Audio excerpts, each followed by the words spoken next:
Welcome back, brothers and sisters across the continent and beyond. If you're new here, we're honored to have you. This is your space for bold, unapologetic African analysis that cuts through the noise. Be sure to like, share, and subscribe so you never miss the updates that matter. If you believe in what we're doing, support our work through the Super Thanks button. It helps us stay independent and amplify African voices. We also welcome your thoughts in the comments. Please keep them respectful and thoughtful. This is a space for engaged minds, not just loud voices. Disclaimer, this video is for educational and informational purposes only. It's based on publicly available information, commentary, and critical analysis. We do not promote hate, violence, or misinformation. All content presented complies with YouTube's community guidelines. Let's get into the story that continues to haunt the conscience of an entire continent. An American political analyst recently made a blunt and chilling statement. Playing by Western rules is what got Gaddafi killed. He did to Muammar Gaddafi, who was the former president of Libya. He worked extremely close with the West. He trusted the West. He abided by all of the Western rules. He became a UN member state. He was also extremely close to Vladimir Putin. He started to notice some things. Particularly, Muammar Gaddafi noticed that despite the United Nations billing itself as a sort of global institution to prevent wars, it was actually built for the protection and the imperialist goals of just a few nations, the United Kingdom, America, and Israel. He pointed out that there were many more wars as a result of the United Nations. And then he did the unthinkable. Muammar Gaddafi gets up in front of the United Nations in 2009. He asks, among many other things, who made the call for Saddam Hussein, the president of Iraq, to be murdered?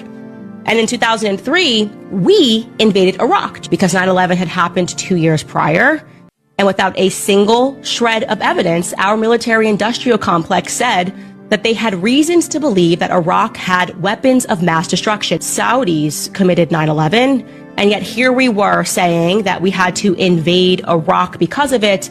And in the process, we murdered 1 million innocent Iraqi civilians. 1 million. We destroyed in the process, as we always do, some of the oldest Christian communities in the world. If you listen to pastors and priests in the Middle East, they think it's intentional. They think that all of these Christian places are intentionally being destroyed and war is being used as a pretext. Gaddafi challenged the petrodollar. He wanted to introduce, among many other things, a dollar in Libya that was going to be backed by gold. We're turning to the gold standard. 2011, we force a regime change, and in the same way that we always do, suddenly rebels, a civil war, arming the rebels, having the media insist day in and day out that it is a totally natural uprising that is happening in a country to overthrow an evil dictator. But what happened to Gaddafi was especially sadistic, because this time when the rebels enclosed upon him as he was hiding in a drain pipe, they sodomized him with a knife that was on the end of a gun, essentially a bayonet, and it was recorded. Putin obsessively watched that assassination tape over and over and over again. And there's a reason for that, because he's looking at this tape and he's going, this man played by the West's rules, and look what they did to him. That's not hyperbole. That's a verdict on a historical betrayal. Muammar Gaddafi, once a key ally to Western powers, followed their protocols meticulously. He cooperated with European leaders. He aligned Libya with international regulations. He opened his country to diplomacy and appeared on global stages. But all that loyalty was shattered the moment he attempted something audacious, an African gold-backed currency. That single move, one rooted in sovereignty and economic liberation, painted a target on his back. Despite his alignment with the West, despite becoming a UN member and building diplomatic bridges, Gaddafi was branded a threat the moment he questioned global power dynamics. He publicly challenged the legitimacy of Western-led war narratives, pointing out that institutions like the United Nations were not neutral peacekeepers but tools of imperial ambition, protecting the interests of a few powerful nations at the expense of the many. In 2009, standing before the UN General Assembly, Gaddafi dared to ask the world who sanctioned the assassination of Saddam Hussein. He condemned the invasion of Iraq, pointing out that no evidence was ever presented linking Iraq to the 9/11 attacks. It wasn't the Iraqis, he reminded them, it was the Saudis. And yet Iraq was destroyed. Over 1 million civilians were killed. some of the oldest Christian communities in the world were wiped out in the chaos. Religious leaders in the Middle East whispered what many feared, that it was deliberate. That the erasure of culture and faith was not collateral damage. It was the plan. Gaddafi didn't stop there. He questioned the global oil economy, sought to dismantle the petrodollar, and proposed a revolutionary idea, returning to a gold standard. A currency rooted in Africa's own resources. A threat to the financial order. Not long after, Libya was consumed by chaos. In 2011, the script played out as it always does. Civil unrest, rebels suddenly well-armed, a convenient narrative of spontaneous revolution broadcast across global media. But the truth behind the curtain was more sinister. When they finally found Gaddafi hiding in a drain pipe, they didn't simply kill him. They tortured him. They humiliated him. They recorded it. And they made it a spectacle. Russian President Vladimir Putin reportedly watched that footage obsessively. Not out of morbid fascination, but because it sent a message. A message to every leader who dares to trust the West. This is your reward for compliance. If you're watching this, tell us where you're joining from. We want to hear from every corner of Africa and the diaspora. The implications of Gaddafi's death still ripple across the continent. What does it say about the global order when African ambition is met with bullets? Why is African independence treated like an act of war? Even today, Western institutions remain unrepentant.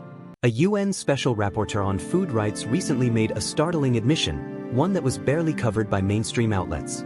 He stated publicly that the International Criminal Court was designed to target African leaders.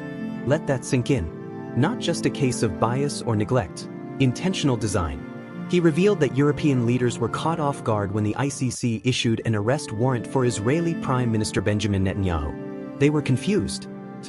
Because, as one European official reportedly told the ICC, the court was meant for African leaders. There was an interview with Prosecutor Khan from the ICC about how, with the pressure he received when he issued these arrest warrants.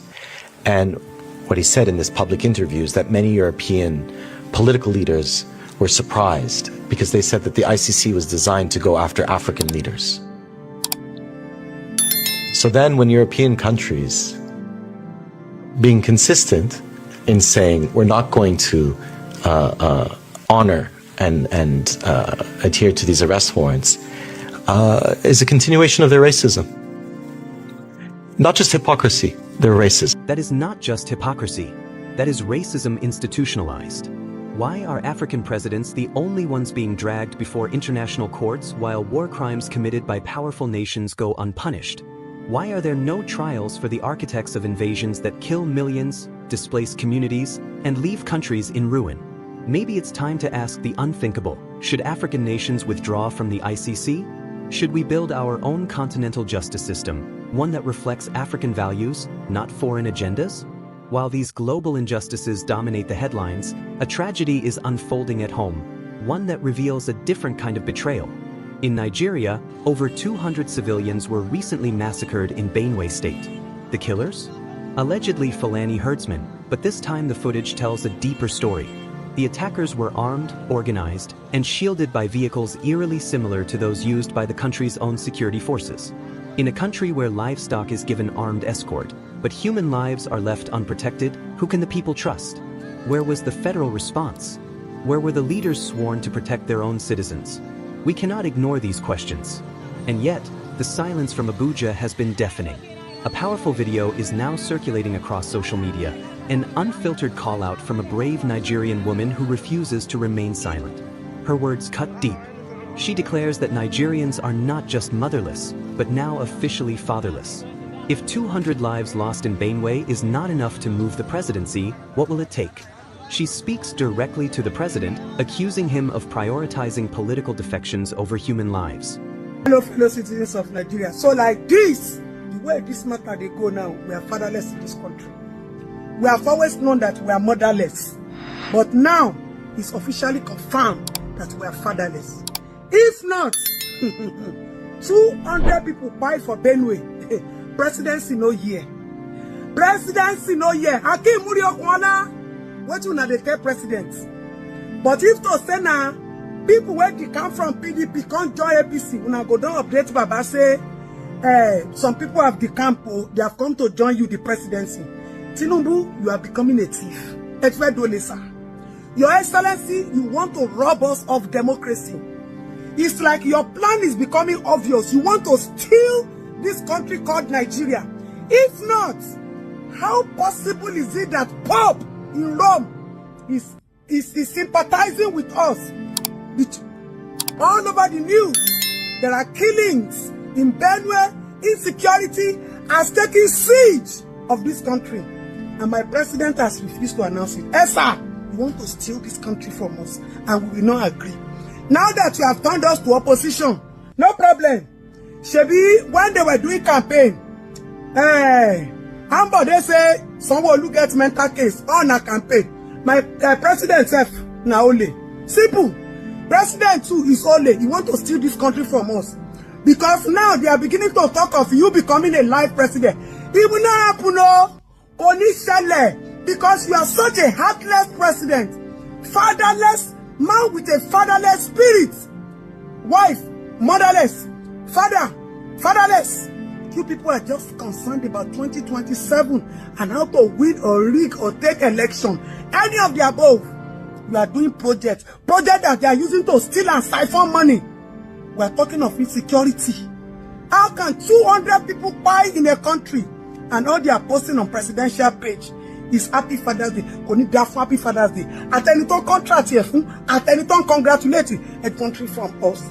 Ọlọ́run ní fún yín ṣe. Baba Jagaban, Ọlọ́run ní fún yín ṣe. Tálàárọ̀ bá ní kó kẹ́rì ṣe, ọlọ́sàn ò ní jẹ́ ẹ̀rí ṣe. Tọ́lọ́sàn bá jẹ́ kẹ́rì ṣe, alálẹ̀ ò ní jẹ́ ẹ̀rí ṣe. Thank God you don't have any life left in you. Your 9 lives have gone. The only thing you are trying to do now, you want to make yourself lifetime kill you there.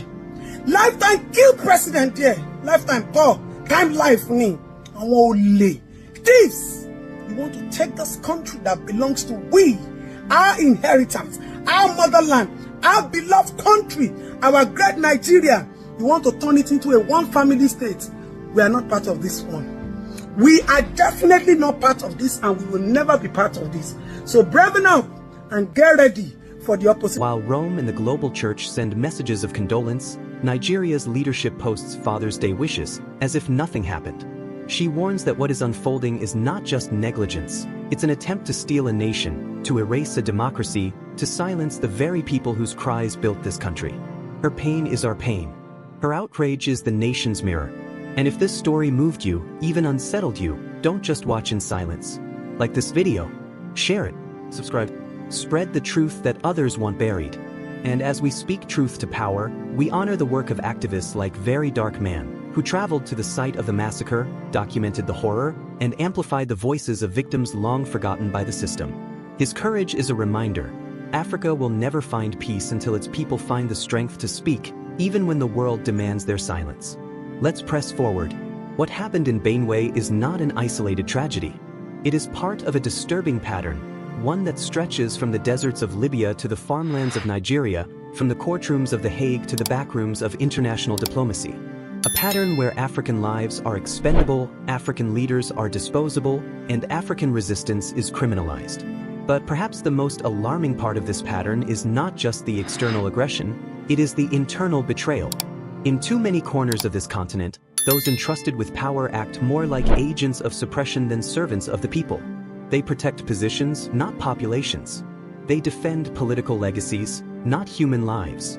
The woman who spoke out against President Tinubu put into words what many Nigerians feel but fear to say.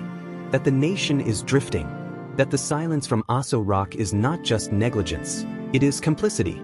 That while the powerful argue over party lines and political inheritances, the blood of ordinary citizens stains the earth without justice or acknowledgement. And yet, it's in these raw and painful moments that true patriotism emerges. Not in campaign slogans, not in staged speeches, but in the voices of citizens who refuse to be silenced.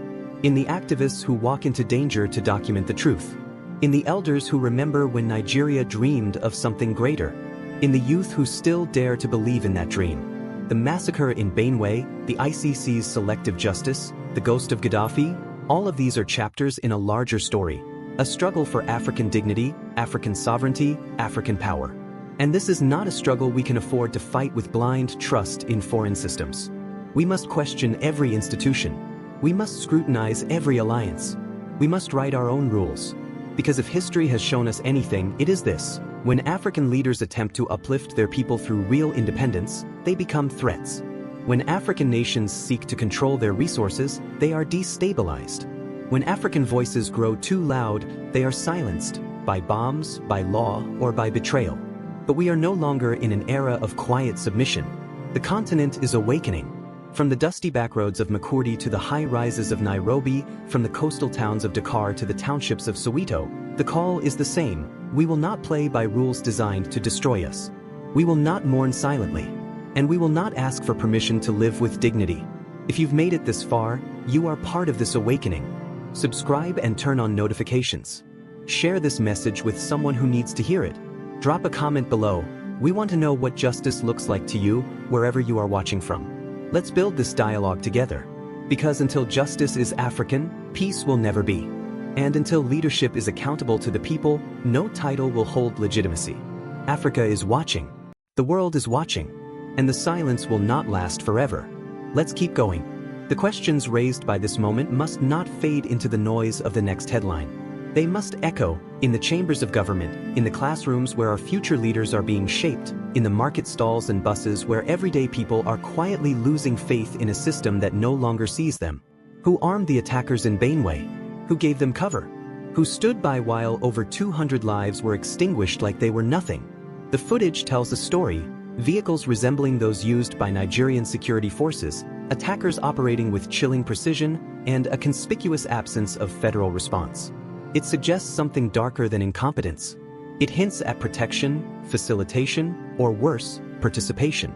In a functioning democracy, such evidence would trigger resignations, investigations, outrage from the highest office. But in today's Nigeria, we are fed silence, deflection, political theater.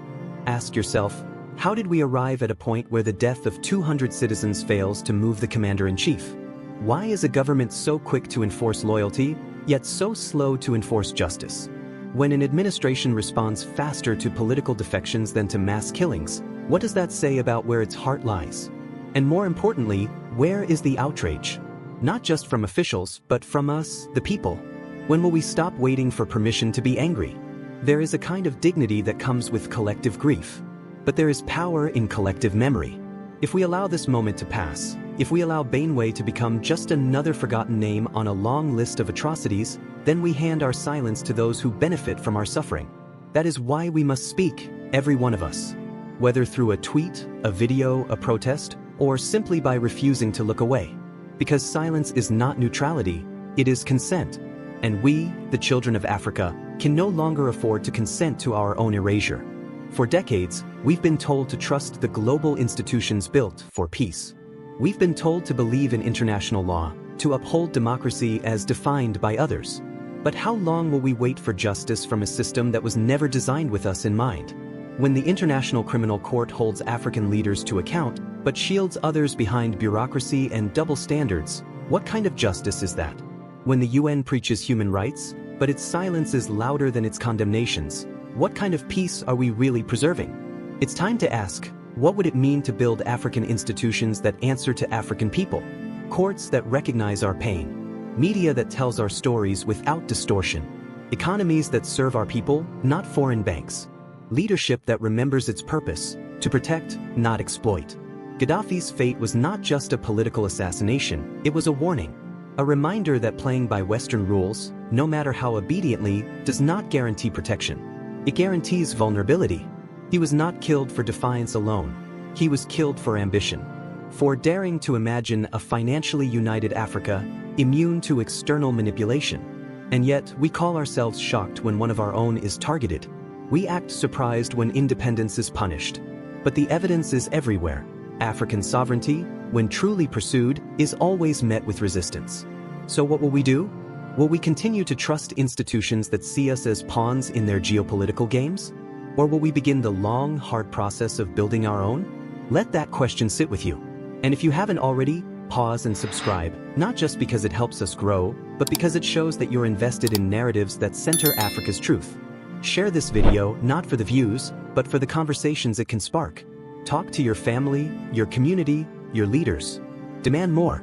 Because as long as silence reigns, nothing changes. But when voices rise together, even the most powerful must listen. We continue. The trauma of Benue, the betrayal of Gaddafi, the bias of the ICC, these are not disconnected events.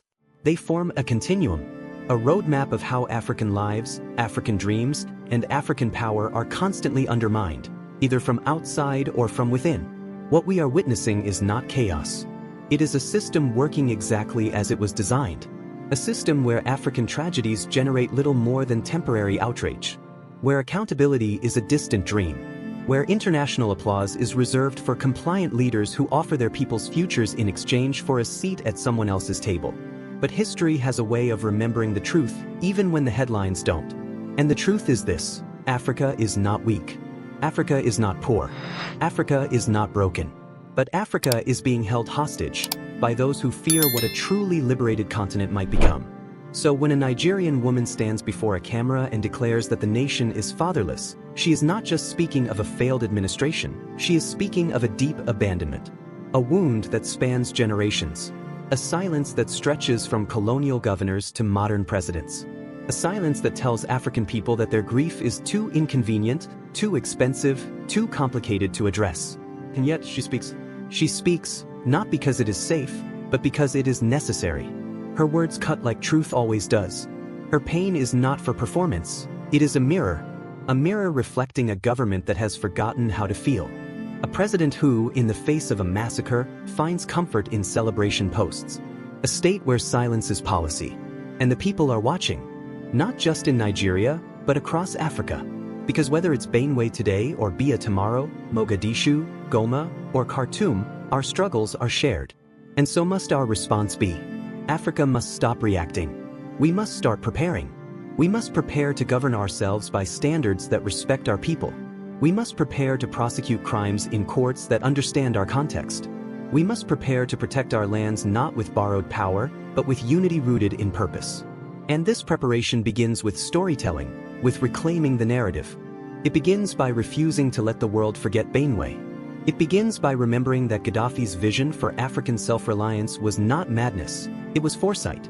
It begins by interrogating why international justice seems allergic to white faces, Western borders, and powerful allies. But most importantly, it begins by realizing that we have everything we need to lead ourselves. What we lack is the will to stop asking for permission. So let this video be more than just analysis. Let it be a line drawn in the sand. If you've watched this far, you're not just a viewer, you're a witness. And witnesses carry responsibility. Responsibility to question. Responsibility to remember.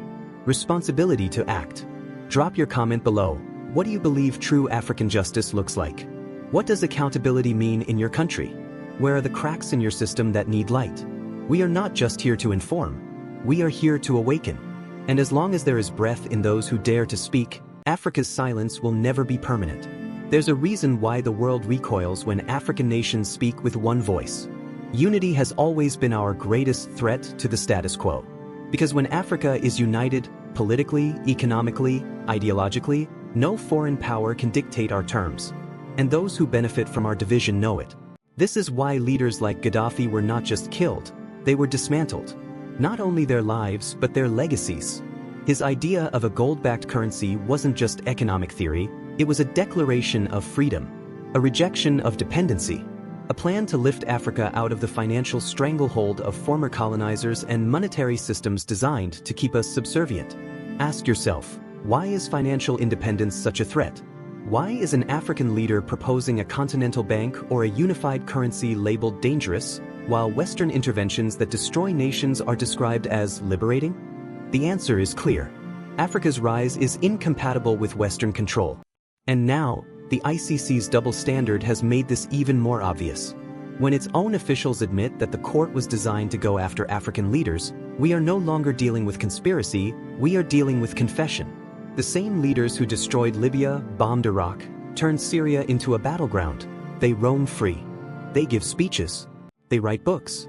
But an African president, however flawed, is dragged to The Hague while Western war criminals retire peacefully. Let's call it what it is. Not justice. Not oversight. But targeted humiliation. And even as this bias plays out globally, our own leaders often play along. They defer. They apologize. They comply. as if loyalty to those who disrespect us will earn us protection. But the lesson of Gaddafi is this: no amount of compliance will save you. You can wear the suit, sign the treaties, host the summits, smile for the cameras. But the moment you challenge the system, the moment you assert that Africa should chart its own course, you become a problem to be solved. This is why the massacre in Benue is not just a Nigerian crisis. It is a continental warning. When a nation's security forces are rumored to be aiding or protecting the killers, when civilians are left to bury their dead in silence, when outrage is met with silence, then what is the role of the state? Who does it serve?